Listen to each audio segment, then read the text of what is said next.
It's a great honour for the Munster Literature Centre to be able to present Nayrouz Qarmout at the Cork International Short Story Festival, coming to us with wide and justifiable acclaim for her debut collection, The Sea Cloak and Other Stories. The publication has been warmly received, not just by reviewers, but by the reading public, as attested by her success at the recent Edinburgh Book Festival, where The Sea Cloak was the best-selling book of the festival. And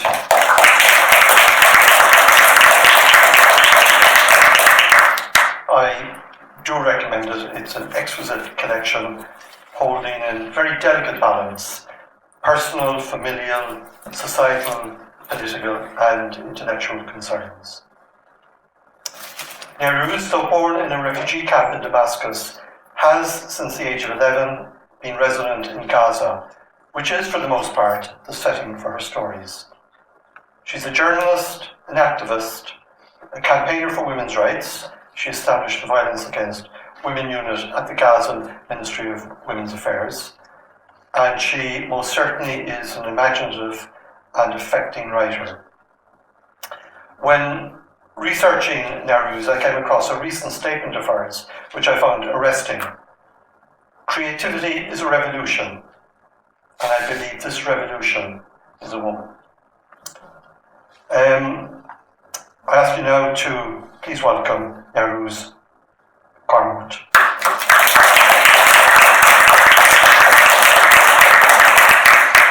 And assisting us tonight to translate for Nayrouz is another writer in the festival, Maarouf. Also from Palestine. So we'll have an opportunity to hear Nayrouz read, and Maarouf will read in translation. But first, I suppose I'd like to ask a number of questions. The first one is, for us, Gaza is an intriguing place, to put it mildly. And I wonder how you, as a Gazan, as a woman, as an intellectual, what's the writing life like in Gaza? How did you enter into it? Are there journals? Are there book clubs? Are there literary societies? Are there festivals like this? So could you give a little background into how you entered into writing? برحب فيكم بداية وسعيدة جدا لتواجدي اليوم في كورك مهرجان كورك للقصة القصيرة في إيرلندا.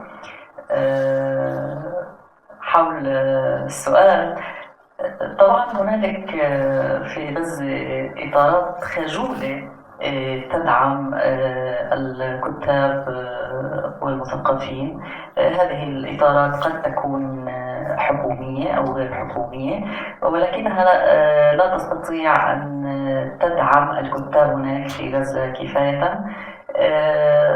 أيضا عن تجربتي أنا ككاتبة، بدأت بكتابة المقال السياسي والاجتماعي قبل أن أتحول إلى كتابة الأدب. لم تكن تجربة هينة. بداية ككاتبة في غزة لم يكن أحد يعلم عن صورتي شيئا. كنت فقط أنشر من خلال اسمي، وذلك جعل الكثيرين يعتقدون أنني رجل وليس امرأة، لأن اسمي لم يكن معروفا إلى هذا الحد في غزة لأنه ليس عربيا. وهذا جعلني بعض الشيء قليلا أشعر بالارتياح في بداية كتابتي، ثم شيئا فشيئا عندما بدأت في كتابة الأدب هذا اضطرني إلى أن يعلم الناس عن صورتي، وهنا أصبح يعلم الأكثر أنني امرأة. هنالك الكثير ممن شجعوني على العكس مما أعتقد ودعموا كتابتي، وهنالك من كان يشعر بالغرابة بعض الشيء، لكنني أصريت على أن أكمل طريقي في الكتابة. Actually, I've never done this before, so it's an experimental process. First, thank you very much for attending this event today, and I'm very happy to be in Cork International Short Story Festival. Regarding your question, I would like to say that there are different sides that tend usually to support the writers and intellectuals in Gaza. Some of these, like communities or associations, could be governmental, and some are non-governmental. They are generally not that strong. They don't have high capabilities of supporting the writers, especially in Gaza.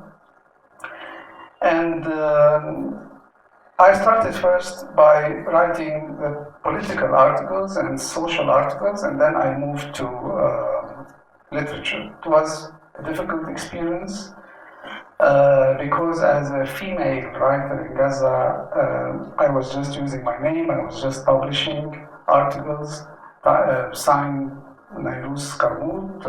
Nobody had an access, or nobody knew how I looked like. Some people thought that I'm not even a woman because my name is not originally Arabic, and they thought I'm probably most likely a man who's just disguising or writing under pseudonym. And but that made me feel comfortable. It wasn't a problem for me. And but as I started to publish and I started to feel like committed to get in contact with the readers, then I had to show my face. And some people supported my writing. Other people thought that this is a bit controversial writer. And as a woman, I'm very glad to go on, and it's very important in Gaza to have a female voice in literature, or more female voices. بدي أكمل حول المعارض. إذا في معارض كافية، طبعا ما في معارض إنك تقدر توصل دوليا، يعني أكثر العمل بيكون محلي. Regarding book fairs or exhibitions, because of the situation, due to the situation in Gaza, these book fairs cannot have an international platform. So it's very difficult for international writers to come to Gaza, and these book fairs are usually local, and they are just like within the local Gaza writers. وهذا له علاقة أيضا بالحصار على غزة. This is related to the siege on Gaza. I quoted you earlier on, and there's two aspects to the quotation. One is creativity is a revolution, and the second aspect is you say, I believe this revolution is a woman. So could you expand on both of those, please? باعتقادي أن الثورة بداية هي ليس فقط بحركة، وإنما هي تكون ثورة بالعقل. والعقل يحتاج إلى ثورة بالأفكار. You can translate. Yeah, we are talking about revolutions. So, Nayrouz is saying that revolution is not only about the movement or the mechanical movement in the streets, but also it has to be through the ideas, through the mind, through the thoughts. وعندما أتحدث وأقول أن أساس هذا الإبداع هو امرأة، أن تكون الثورة هي امرأة، فأنا هنا أقصد المرأة الفلسطينية لأنها تؤثر بشكل مباشر على كل ميكانيزمات التغيير في المجتمع. And when I say that the revolution or creativity is a revolution, revolution has to be a woman or is woman, that's because I'm talking about the Palestinian woman and how this Palestinian woman has a great influence and roots in the Palestinian society on different aspects in everyday life. نحن لدينا انقسام بالشارع الفلسطيني.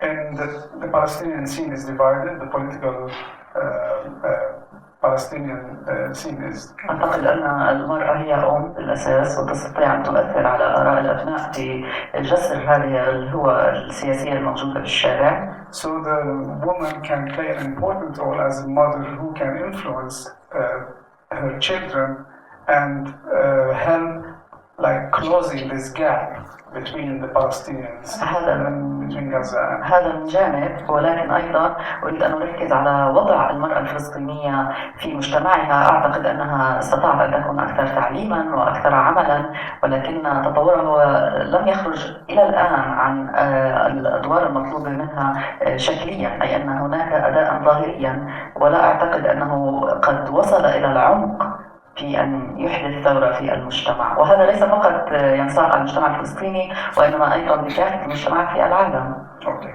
I will rephrase. Nayrouz is saying that the Palestinian woman is known as educated. In the Palestinian society, women are educated. They are interested in books and intellectuals, but still on the social aspect, the role of the woman didn't break through the traditional aspects of or the cliché or the stereotype of woman in the Middle East, not only in Palestine but the whole Middle East, that this woman is obliged to fulfill certain role within the family, within the society, which hinders her from playing more important role on a bigger scale. وهنا أتحدث عن إعادة تشكيل الوعي للمرأة، ومنه ما سينساق على الشباب أيضا. So here it's important to talk about the reformation of the conscious and the position of the woman in the society, because it will influence and affect the young generation in a direct way. Major with the tension and the debate in Palestinian intellectual society between writing as resistance of the occupation and writing about very personal concerns. And one of the things I find intriguing about your short stories is that they are very personal concerns, but always in the background, in the atmosphere, there is the awareness of the occupation. نعم، قصدت ذلك. Yes, I meant that. لا أعتقد أن الإنسان في إطاره الشخصي يستطيع أن ينفصل عن الإطار المجتمعي أو الوطني. I don't think that humans in their on their personal level can be just far away from their political fulfillment and political mission in general. هذه الأمور هي مترابطة ومتشعبة ومعقدة بذات الوقت. مهمتي ككاتب أن أتقدم بالإنسان وأوصف مشكلته مع المحيط والواقع، وهنا أنا أتقدم بالإنسان ككاتب من الناحية الفنية، ومن ثم سيترابط مع ذلك كل أو مجمل المشاكل التي تتصل به. So the position of humans, like you're in Palestine, is very much interlinked and complex between what's personal and what's political, what's individualistic and what's collective. And my job as a writer is to find or highlight these connections and magnify them and bring them to more creative form. أريد أن أضرب مثلا هنا. I want to give an example. على صعيد السؤال السابق، المرأة تحتاج هذه الثورة. هذه الثورة هنالك في بعض الأحيان المرأة تريد أن تستمر النضال إلى جانب الرجل الفلسطيني في ثورته ضد الاحتلال، ولكن هذا يجعلها في بعض الأحيان لا تنظر كفاية إلى ثورتها نحو ذاتها المنقوصة. يجب أن تكون ثورتها نحو ذاتها المنقوصة في إطار ثورتها ضد الاحتلال، وهذان الشقين الشقان سواء ثورتها نحو حقوقها ونحو حقها في الاستقلال بالدولة يكابلان بعضهم البعض. استقلال أن تكون كينونتها داخل كينونة أكبر هي الدولة الفلسطينية. The woman needs this revolution because the Palestinian woman has to be continuing this struggle side to side, side by side to the Palestinian man against the occupation, against the Israeli occupation. But usually when she's just doing that, when she's too much focusing on the political scale here and this complicated situation, or she doesn't look enough at herself. She misses herself in a way that she cannot fulfill what she needs and what should be done in the Palestinian society, which would be very useful for the struggle for liberation against the Israeli. And the personal rights of Palestinian women shouldn't be split or divided or shifted or drifted away or read in a different form from her rights as an individual in the course of struggle against the occupation. وهنا علينا أن لا نسقط أن هنالك حياة اجتماعية تتطور كل الوقت تحت الاحتلال. لا نستطيع أن نسقط ذلك لأنه تطور طبيعي، وعلينا معالجة المشاكل الاجتماعية التي قد تتطور تحت الاحتلال، والاحتلال له أثر كبير على معظم تفاصيل الحياة اليومية للفلسطينيين. لذلك الفلسطينيين لا يشعرون بذلك الاستقرار والأمان. هنالك تغير للأهداف، وجهة الأهداف هذه لا نستطيع أن نعمل طوال الوقت على هدف محدد نريد أن نحققه كإنسان على صعيده الشخصي، لأن الاحتلال قد يؤثر على إكمال هذا الهدف. ولذا نحن نعمل على صعيدين: كيف نحصل على هذا الاستقرار بداية كشخص في إطار أكبر هو الأمان المجتمع كاملة تحت الاحتلال. So the social life is of course evolving under the occupation and affected by the occupation. It changes, it doesn't evolve definitely for the better, but there are plenty of social complicated problems that it's very urgent to look at. It's not only to stand against the occupation, it's not only to try to commit ourselves totally to the political case, but also to look after how our societies are declining as Palestinians in a way. So the Palestinian now the Palestinian individual doesn't feel stability or security because of the constant regulations of the Israeli occupation and the Israeli authorities that affect mainly and hit the backbone of the Palestinian society. So there is now an urge to look at a change of the social goals, our goals as Palestinians. There is a change in these goals, and we have to work hard to achieve the humanitarian goals inside our societies, not only to fight against the occupation. And we have to make sure to work on both sides, like always, and to keep everything connected so that we can achieve after some time the social security and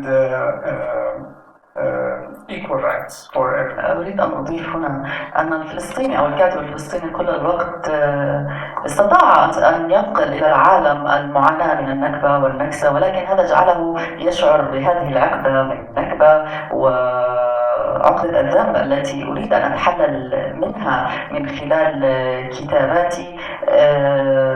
العالم سمع بما فيه الكفاية عن نكبتنا، ولكن دعونا نقدمه بشكل فني أكبر. أنا أتقدم نحو الفن أكثر. الفن هو ما ينقل حقيقة الواقع المتخيل بعين مختلفة تستطيع أن ترصد هذه المتغيرات بشكل أكثر دقة، وأيضا دعينا أقول إمتاعا لمن يريد فعلا أن يشاهد قصة مختلفة. ونحن بدورنا حينها نريد من هذا المشاهد أن يترجم لنا مشاعره وأفكاره نحو قضيتنا بطريقة أكثر حداثية.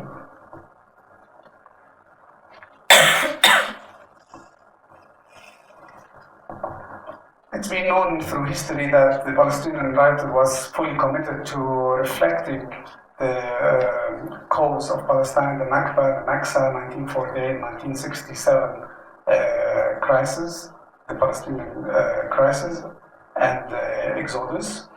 And but so the Palestinian writer always feel some kind of guilt that they should always work on reflecting and telling the political story to the foreign readers. But I do believe that I work to get rid of this complex of guilt, and I want to still write about the Nakba, the Naksa, the history of the Palestinian, but in a higher form of fiction, more creative form. I want to reflect the reality in alternative form when it comes to fiction, but also in a higher artistic form, so that I am thereby transmitting the reality in a different eye. I'm seeing the reality in a different eye, and I'm also trying to spot the changes in my society in a way that's more precise and more creative, and I want to propose it to the reader and like to the foreign reader, let's say, and viewer, so that when they are reading my story, they are just seeing a different way of narrating a Palestinian story, narrating a Palestinian reality and Palestinian political situation. And I want from these readers on the other side to interpret or to demonstrate their feelings to my story in a way that would enrich me and that would be more different and more contemporary than how it was done before. بدي أحكي إنه كمان نحكي جمل قصيرة أفضل. ما بدنا نخرج من موضع الضحية بالقصص، وهذا ما أركز عليه. Also, as writers, we have to break through the image or the portrayal of the victim in the stories. That is what I want to focus on.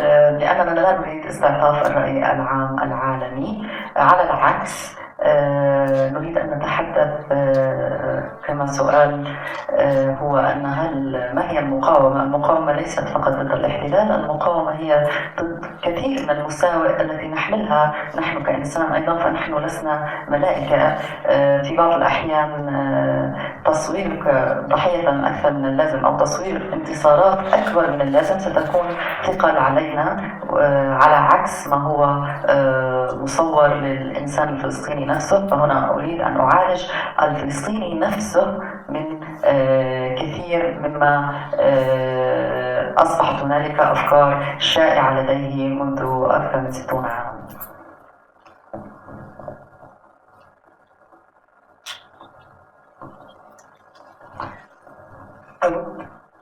I would like to say that as Palestinians we need to break through the portrait of the victim there, and I don't work to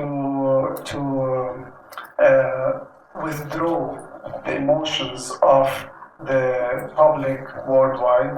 I don't want the public to feel emotional to me and to feel pity on me, but I want to talk about different issues including resistance. But here comes the question of resistance. What is resistance? Resistance is not only to fight against an occupation, but also to fight and try to fix and be aware of the things the bad things that you carry in your character.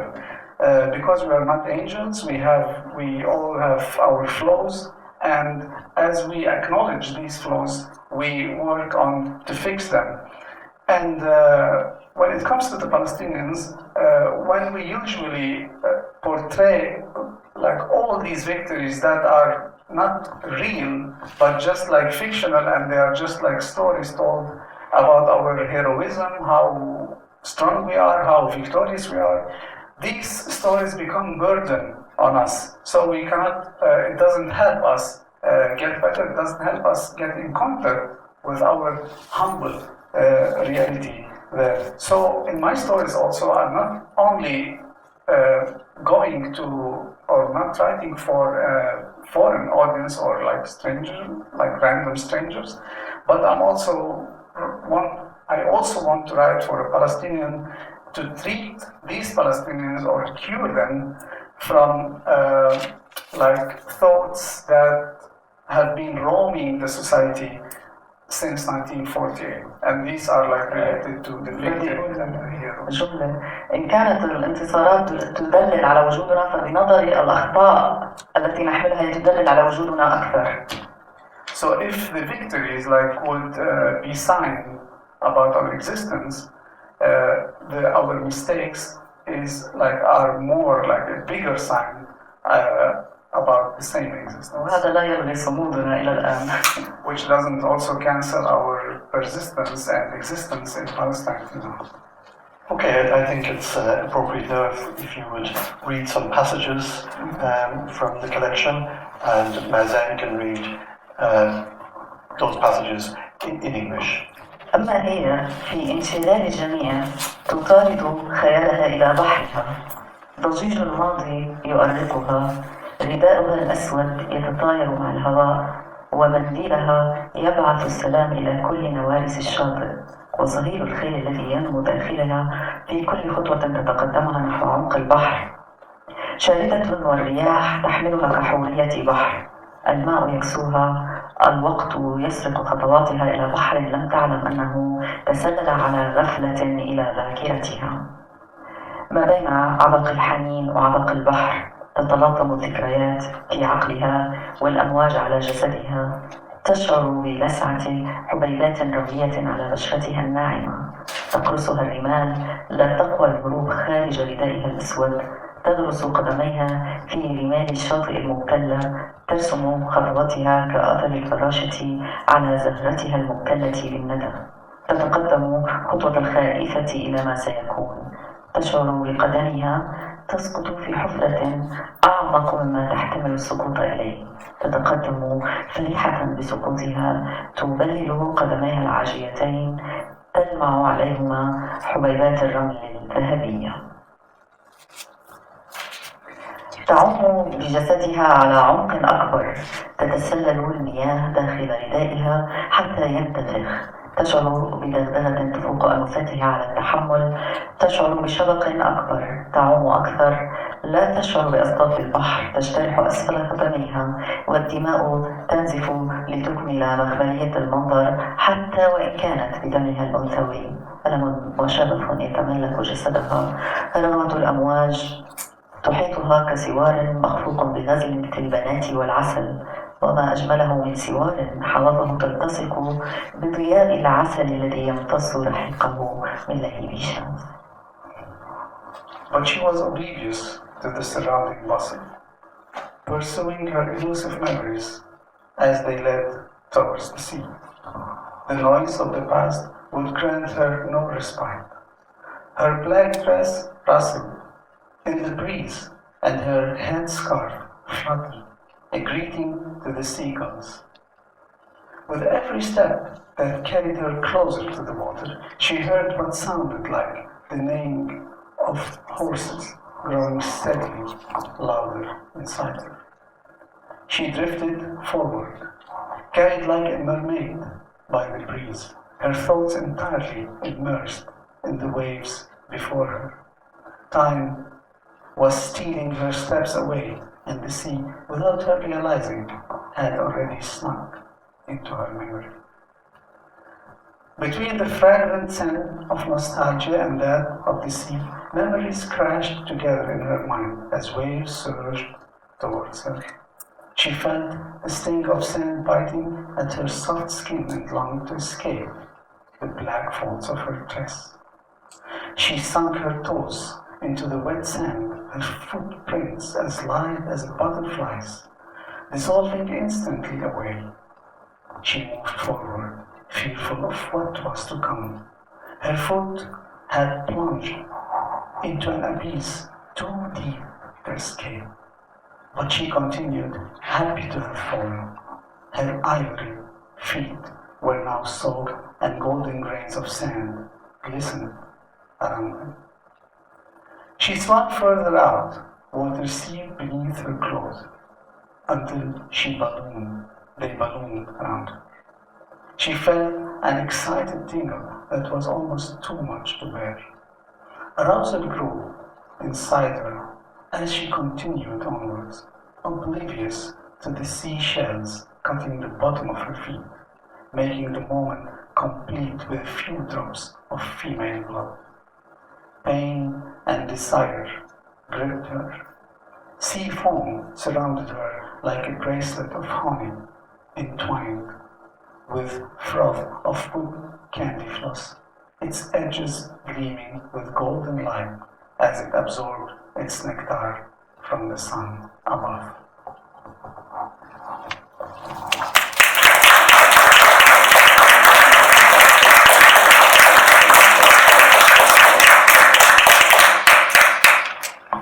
Thoughts from the title story? Yes. One of the things I find fascinating about your writing is the sensuousness of the writing. There's in one story, the braid, I think, in the opening 8 lines, you refer to sight and hearing and smell and touch and taste. And I also in the story we've heard a passage from, equally you're talking about sensuousness, and sensuality as well, but sensuous certainly. So why do you choose that as a technique or a strategy to draw us in? لأني أعتقد أن الإنسان هو واحد في كل مكان. You can. Because I believe that humans are all alike everywhere. لكي تستطيع أن تنقل فكرتك فعليك استخدام هذه الأمور البسيطة جدا جدا والتفصيلية في حياة أي إنسان مهما اختلف المكان، ومنها يستطيع أن يتلمس من خلال هذه الحواس مشكلة بعيدة عن مخيلته ولكنها قريبة منه كإنسان يحيا ويستخدم هذه الطرق لأن يحيا. Okay. So I use all these simple features that through which the humans or people can find their way through their senses. Yes, that was the last thing. Sorry. باعتقادي أنه هذا أبسط ما يستطيع الإنسان من خلاله فهم أي فكرة. Yeah. So the senses and sensuality is something very essential when it comes to people and how they would like to interact with their reality and understand their surroundings. I find it very effective. Do you wish to read another passage? راح أكمل محل ما خلصت. تشيح عيناها بنظرة تلتف السماء لترى بياضا مشرقا يحملها كملاك بحر، تلامسها نسمات بحر باردة تلسعها أكثر مما لسعتها ذرات الرمل، تغمض عينيها تكتم أنفاسها لتغطس تحت الموجة، وما أن أكملت الموجة مسيرها حتى شعرت بحاجة للتنفس من هواء الحياة مرة أخرى لتقفز فجأة وينكشف الرداء أكثر وتتسارع يديها بشده إلى الأسفل وهي تسترق أنفاس الحياة وتحمر خجلا من بروز نهديها عندما التصق السواد أكثر وشف أنوثتها إلى أنظار الجميع. يزهر خديها وتبرق عينيها السوداوين كجوهرتين نادئتين والرموش ممتلئة كسهام تعترج جفونها وتغسلها أشعة الشمس بهالات الضياء. ابتسامتها تملأ الشط بسعادة لا تنتهي. تشعر بالهواء يهرب خارجها تلهث نحو التقاط ولو نفس واحد من أنفاس الهواء الهادئة. بدي أسبح أكتر، بدي أطير جوا البحر. لو أنا خفيفة لكنت مثل الريش على سطح المي. سيمفونية إلهية مألوفة تطرب أذنيها ليطمئن قلبها ويألف عرض البحر الموحش، فتفتح عينيها لتلمعان بماء الذهب على مد نظرها ليسترخي جسدها في أحضان الماء الدافئ. تبتعد داخل البحر أكثر، تجفف بساقيها ويديها الناعمتين. تمتشق ثوبها بجسدها اليانع، القماش يلتصق بساقين يعيق حركتهما. منديل رأسها يحبس خصال شعرها من الحركة، يلتفها كوشاح سرمدي يخفي عينيها. قدميها لم تعد تصلان الأرض، تشعر بخوف الغرق. تبعد المنديل عن وجهها، تنظر للخلف، ترى أناسا أصبحوا كنقاط صغيرة، عينها لا تراهم بوضوح، تعتقد أنهم ما عادوا يستطيعون رؤيتها. تشعر بتيار جارف يسحب ثوبها للعمق، ترتعش ترتعب، تشعر أنها لم تعد تمتلك السيطرة على التجديف بجسدها. ساقيها ثقيلتان والقماش يلتفهما. تريد نزع ثوبها عنها، تخاف العري، تخاف الموت، تحب الحياة، تشعر بالوحدة والسماء أعلاها بعيدة والبحر بمياهه أصبح مخيفا. تهاب صدى في أذنيها، دموع حبيسة في عينيها، لا تقوى الخروج. أصبحت تستسلم للتيار حتى تمسكها ذراع قوية. فجأة تنظر إلى الذراع بعد أن شعرت بقوتها وحرارتها.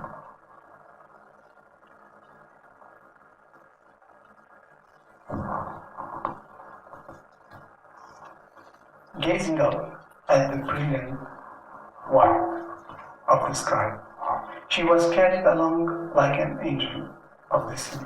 The cold sea breeze whipped at her skin, sharper even than the biting sand. With eyes shut, she took a deep breath and plunged beneath the wave. It had barely run its course when she already felt an urgent need for her. She surged upwards and her dress billowed out, tugging it hastily down. She gasped for breath and blushed as she saw the black material clinging to her breasts, displaying her curves to anyone who cared to look.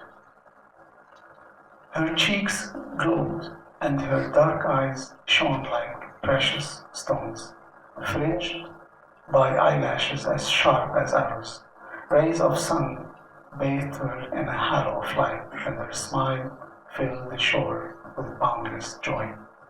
She felt air rushing from her and realized she was panting, struggling to catch a single breath.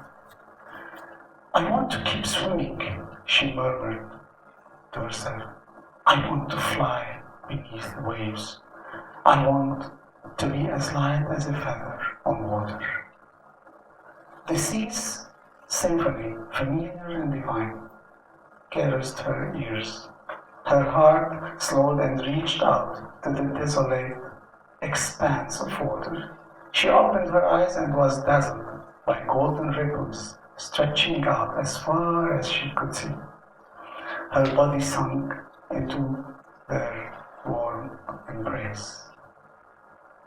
She swam further, propelling herself forward with slender arms and legs as her dress swirled around her, entangling her thighs and restricting their movements. Her scarf, meanwhile, had plastered her hair to her head and felt as though it had been fastened there permanently, covering her eyes. Her feet no longer touched the ground, and she grew afraid, pulling the scarf from her face and turning to look behind her. The people on the beach were tiny dots in the distance, and she could barely distinguish them. They too must no longer be able to see her. A strong current was pulling her dress down, and she shivered in alarm, sensing her strength fail, and fearing she could no longer stay afloat. Her legs felt heavy with the material wrapped tightly around them, and she wanted to pull it off, but was afraid of her nakedness. She was afraid of death too, and of shame. She loved life and felt suddenly alone. The sky was far above, and the sea had grown menacing. Its echoing boom resounding in her ears. Tears would not come, although she desperately wanted to cry. She gave it to the current, but as she began to go under, a muscular arm suddenly encircled her. She gazed down at it, feeling its strength and warmth. I've got you. Hold tight and don't be afraid.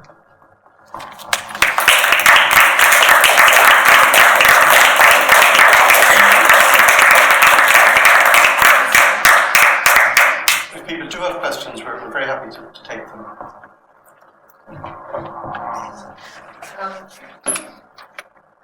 حابة أسأل حضرتك and speak in English as well. كنت حابة أسأل حضرتك كان إيه النقد بالنسبة لل RET خصوصا الجزء الأخراني كان إيه النقد ضده أو معه؟ وكمان سؤال إذا كان ممكن تقارني وضع غزة بوضع النساء في الضفة الغربية المحتلة. My question is, what was the critique of the, especially of the last passage that you read, whether it was for or against, and also were you able at all to compare your situation in Gaza with that of women in the occupied West Bank? شكرا للسؤال. جميل السؤال، عجبني. اوكي. طبعا مثل هاي الفقره اللي قراتها بحب اول شيء احكي عنها، لاني انا كنت فعلا بدي اعلق انه انا كنت برمز بالعباءه السوداء اللي هي غزه عم تتوسل الحريه. غزة المكبلة بالعادات والتقاليد، مكبلة بمفهوم خاطئ للدين، مكبلة بآثار الاحتلال، وكانت هالصبية اللي عم تسبح بالبحر طول الوقت عم تجدف لحتى تنزع عنا القماشة السوداء اللي ما مخليتها تتحرك بحرية. أنا كنت محظوظة إنه الناس قدرت تتفهم هاي القصة حتى من القراء داخل غزة، والنساء خاصة عجبتهم باختلاف مناطقهم. غزة قد صغيرة، ولكن غزة فيها تكوين اجتماعي مختلف، بدءا من المناطق الحدودية إلى المخيمات إلى القرى إلى مركز المدينة. كل يمتلك تلك العادات الاجتماعية المختلفة قليلا من بعضها إلى بعض. جميعهم لما قرأوا هاي الفقرة قالوا لي ذكرتينا بطفولتنا على البحر مع الاختلاف، إضافة إلى أنه مترجمتي تشارلز برايدن هذاك الوقت وهي بريطانية كانت عم تترجم القصة، فقالت لي مع اختلاف العادات رجعتيني على البحر. فصفى إنه كل إشي ظاهري ما له علاقة كما السؤال صديقنا حكى إنه ليش الإحساس؟ لأنه فعلا الإحساس بيطرق أي إنسان مهما اختلفت هاي العادات الاجتماعية. مقارنة النساء حول إنه هن في غزة بيعانوا أكثر من النساء بالضفة أو العكس، أنا أعتقد أن جميع النساء في فلسطين يعانوا من الاحتلال، وهذا الاحتلال قد لا يكون هنالك تأثيرا مباشرا بمعنى بالأسر أو بالقتل، لا، ولكن هذا الضغط المتواصل يجعل هنالك خوفا يعيش في المجتمع. هذا الخوف يعود بعاداتنا الاجتماعية إلى الوراء، ومنه يضغط على النساء، وذلك في مختلف مناطق فلسطين سواء بغزة أو بالضفة الغربية أو حتى بمناطق 48. وهذا يجعل لربما هنالك في اختلاف بشكل الأثر، ولكن نعم هنالك نساء تعاني. النساء في القدس يعانين، النساء على الحواجز الاحتلال يعانوا. نعم هنالك كثير من القرى أيضا في الضفة الغربية وغيرها من المناطق هنالك نساء تعاني من عادات وتقاليد بالية، مفهوم خاطئ للدين يمارس عليهم من عائلاتهم من الأقرباء، وكذلك الأمر هو في غزة. ولكن تستطيعين أن هنا أتحدث عن الشكل الظاهري. الجميع يعلم أن هنالك حكومتين، حكومة تترأسها حماس في غزة وحكومة تسيطر عليها حركة فتح في الضفة الغربية. هذا يجعل أن هنالك شكل أكثر انفتاحا في الضفة الغربية منه في غزة، ولكن أيضا حماس تحاول أن تقول أننا أيضا نحن نعطي الحرية ولكن بفهمنا. تعودين إلى فكرتي، أنا أعتقد أن كليهما لا يعطون الحرية للمرأة بما أريد، وأنه فقط هذا انفتاح ظاهري وشكلي، وهذا هو هدفي من القصص، أن أبحث عن ما هو أعمق. لما قرأت الكتاب هنالك قصة عنب أسود، أنا أتحدث عن ليس فقط عن نساء في غزة، وإنما هذه القصة تطرح مشكلة امرأة فلاحة تزرع الأرض ولا تستطيع أن تعمل براحة بسبب الحدود والجدار العازل. وأيضا هنالك قصة حليبنا، وأيضا هذه القصة تتحدث عن زمنين تاريخيين مختلفين، أحدهما في السابق، وأنا أتحدث هناك عن امرأة بريطانية في القدس، أضرب مثلا آخرا عن امرأة فلسطينية قدمت من الأردن إلى فلسطين وكانت لها فعل نضالي بالضفة الغربية، وربما يراه أحدا آخر أنه ليس نضاليا. وهنا أتحدث عن الطرف الإسرائيلي. فلذا أنطلقت أبواب جميع النساء في مختلف مناطقهم.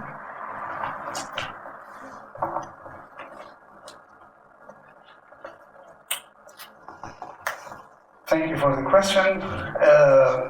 It's a good, beautiful question.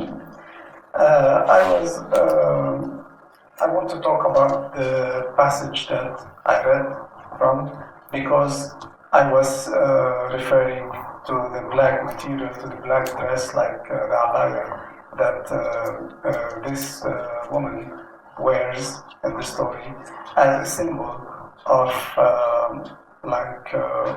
prison, or like that hinders her movement and blocks her from being free, so that she moves, she swims, and she tries to take it off, to take this black material off, so that she is able to move freely. When I read this story in Gaza, I had different responses. Gaza is a place with women where women would be from different areas. It's not the one region, it's like different provinces, different towns, villages. Some are close to the border, some are central, some are next to the sea. But the good thing is that women almost all like this story. There, when no matter where they came from, they realized something from themselves in these stories, and from also they could reflect on the traditions, the social traditions that govern or surround them. And they told me that this story took us back to in memory when we used to go and swim in the sea. Even my translator, who's British, said the same thing, that although the context is different, the place is different, but still the story made her feel that she went back in memory to the moment where she was swimming. So that's why I say that sensation is very important in my writing, and it's essential because it can be the access to the human spirit and spiritual concerns whatever their social backgrounds are. So, and when it comes to the second part of your question, like I think all women in Palestine are suffering from the occupation. Of course, it hasn't to be about arrest or killing or direct subjective violence, but I think what the occupation is leaving or is reflecting or projecting on the Palestinian society is the fear, and the fear is ongoing there, and as it ongoes, it takes us back and it blocks us from any evolution as a Palestinian society, and it stresses women in special. So there is a difference between women in Gaza, women in like the situation of women in Gaza and women in the West Bank, women in the 1948, let's say Palestinian occupied territories. But still they all suffer from the consequences of this occupation, and especially when it comes to the daily issues.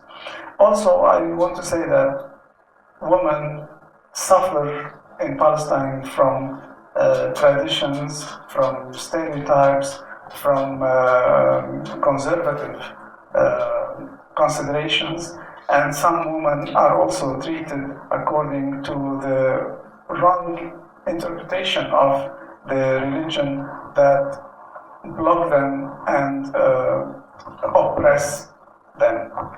So, like apparently we have two governments in Palestine, one in the West Bank and one in Gaza, and when it comes to what we see or what floats on the picture is that women in West Bank seem to be more liberal or less suffering than women in Gaza. And Hamas also comes and say, no, we also don't restrict women in Gaza, and we try to offer people freedom of speech or space to express and to do whatever they want. But I think all women suffer there. And in my stories, I just want to go farther than this situation. I want to say something through the sensation, through the senses, and through like that to reflect the situation of women in more artistic way. I would like to mention, for example, the story of, in my book, the story of a woman who is like working in her land, and she cannot move, or like she cannot access her land because of the wall that is built by Israel. And there's another story about a woman who's British, and she comes to Jerusalem to live there. And also a story about a Palestinian woman who comes from Jordan to Palestine, and the way she wants to live in Palestine. This is a form of struggling for to prove herself. كنت ما حكيت انه عن غزه، انه انا الفقره هي عم برمز لغزه، انه غزه نفسها هي كلها عم العباءه عباره عن عادات تقاليد مفهوم خاطئ، وغزه تتوسل الحريه، يعني المراه هون هي رمز. By referring to the woman in this story or the passage was a direct symbol of Gaza. Gaza, like, who is wrapped in this black material, black dress that rolls around her or like blocks her, and Gaza is seeking freedom. Gaza is longing for freedom. So the woman in this story was a symbol of Gaza itself. بدي أضيف إنه في فقرة بالقصة أنا ما قرأتها، قلت شواطئ غزة ليست بالنظيفة وليست مرتبة، وأن الشوارع هي لحد هلا ما قدروا أن يكملوا بناءها ويكملوا البنية التحتية لغزة، وشبهتها بأنها كأنها امرأة لم يسمح لها أن تتعطر أو تتهندم أو تتعطر بعطرها الخاص. وهذا هو نقصد قد إيه إنه لما بيكون في ضغط على غزة، عندنا 3 حروب، انتفاضتين، بالإضافة للمفهوم للدين ما عم يتراكم كتراكم ثقافي بفهمنا لتطور الإنسان بفهم دينه وصولا إلى مدنية الدولة. وكذلك بدي أحكي كمان إنه كان حتى العادات والتقاليد ما عم نقدر نرمي بالي منها من كثر ما نعيش في المجتمع. Because it's very interesting what she says, so I focus on what she's saying and focus on something that doesn't work together, you know. So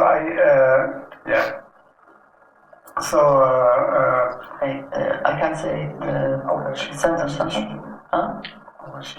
إنه عم أقول الفقرة اللي في فقرة بقصة عباءة البحر. Yeah, so there is a part in this story, passage or paragraph that I say that the shores in Gaza are not clean, they are not organized.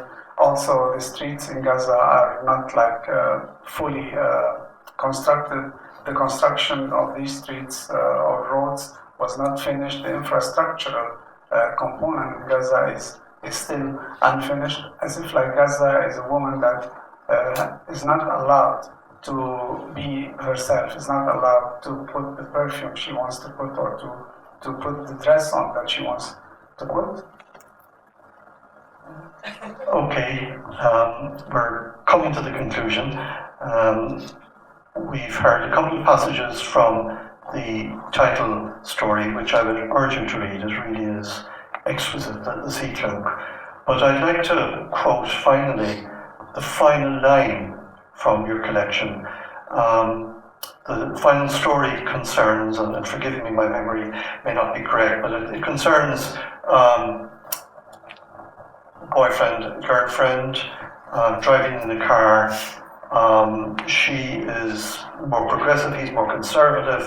They discuss religion, they discuss ethics. He wants to leave. So there's an interesting debate in the car. And to perhaps rekindle a lost feeling, the protagonist should suggest to her boyfriend that they go to the beach where they had an intimate moment some years before then. And on the way to the beach, their car comes under attack from a helicopter, and they get out of the car is rocket fire on the car, and they still go to the beach and have a romantic evening. And the final line of the film, which I found extraordinary, is she says to him, despite her bloodied features and his bloodied features, as I remember it, oh love, let's stay. And I found it extraordinary as an expression of love, an expression of resistance, an expression of commitment to a homeland. That in that final line, there was so much in there, given the awfulness of the circumstances. She still wanted to stay. So my final question is, you've been to Edinburgh for a period, now you're in Cork with us, and then you go back to Gaza. Is it your commitment to despite everything, to continue living and working and writing there, or do you have other aspirations? أول شيء سعيدة إنه بقراءة مايكل للقصة. هاي القصة أنا بحبها كتير لأن هي عم تحكي عن تناقض جوهري بالمجتمع الفلسطيني صورته من خلال امرأة ورجل. امرأة عم تحاول تكون ليبرالية بما تسمح لها الظروف وتعيش قناعاتها الخاصة بما تفهمها، ورجل عم يرجع لورا بأفكار ما بعرف إذا ممكن نقول عنها رجعية أو عم يصير أكثر دوغماتية. وهون الصراع الفكري اللي عم يعيشه كل شاب بالمجتمع الفلسطيني، مش بس بغزة، يمكن بالعالم العربي ككل. هاي القصة الرومانسية حاولت من خلالها تبسيط هاي العقدة اللي هي الأكبر أو هي اللي حد هلأ نحن ما عم نقدر نعبر منها من خلال هذا الحوار اللي كان طول الوقت بالسيارة. طبعا الحب اللي بقول بده يبقى هو بقائهم هم في أرضهم. هذا الحب له كذا صورة وأنا قصدت هاي الجملة فعلا. إذا أنا حول جولتي، طبعا أنا من خلال جولتي في تمبرا في كورك أعطتني نظرة مختلفة لذات القضايا اللي تحدثت عنها، إنه عم نشوف الناس كيف عم تشوفها من مكانها بعكس ما أنا عم نشوفها من مكاني. وحسيت إني قدر الممكن استطعت إنه خلي الناس تشوفها بطريقة متوازنة، بمعنى إنه أنا كنت طول الوقت وأنا عم بكتب عم حاول أحط حالي مكانكم، لأنه بعرف إن الظروف مختلفة والاهتمامات مختلفة، كذلك هي الأولويات.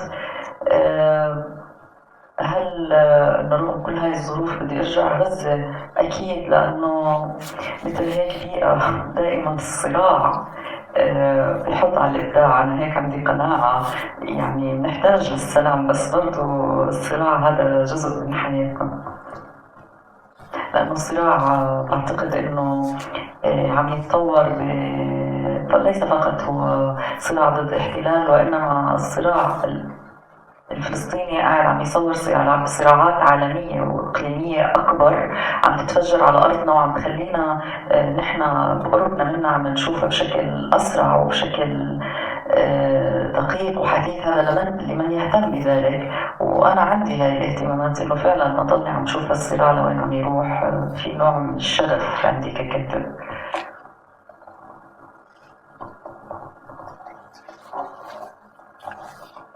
I'm very happy that you're mentioning this story. I personally particularly like it, and of course it reflects this essential contradiction and contrast within the Palestinian society, because here, as you mentioned, there is a woman who is liberal, who has personal she wants to be independent, she has her personal thoughts, and she wants to be achieve herself outside the influence of anybody. And while we have a man who's trying to go back and be more conservative and more traditional and more dogmatic. And I think this is a conflict that every man almost in the Middle East is living nowadays. So I try to it's a big issue, but I try to simplify it in a way through this dialogue that takes place in the car between both of them. So love takes different forms in this story, and one form is that they should stay in their land or where they live. Of course, through my travels in Edinburgh and Cork, I got a different view on viewing the society. I see the people, I see how the situation of women here is, and people, how they think and how they live. And the good thing is that I'm observing people here from their perspective, not only from my position. So I'm trying to put myself in your shoes here. I know that you're living in different circumstances, your social situation, cultural, historical situation is somehow different, but I think it gives me a perspective to go on in my thoughts and what I'm fighting for. And I think I would like to go back to Gaza after all, because yes, we need peace, but still conflicts conflicts are a big part of, an essential part of our lives, unfortunately. And here the conflict or the struggle is not necessarily against the occupation, but in what's happening in Palestine nowadays is that there are all sorts of conflicts in the regional conflicts and international conflicts that are reflected in a more direct way and more violent way in Palestine, and which make us able to see how these conflicts are demonstrated in more direct and faster than other communities, and in a more maybe precise and raw, like crude. بدي أحكي إنه حتى بالمجتمعات المستقرة هنالك ثورة دائمة نحو مفاهيم أفضل، أليس كذلك؟ Also in the stable societies there is constant revolution for better concepts and new. وهذا ما يؤمن به المبدعين. And this is what creators believe.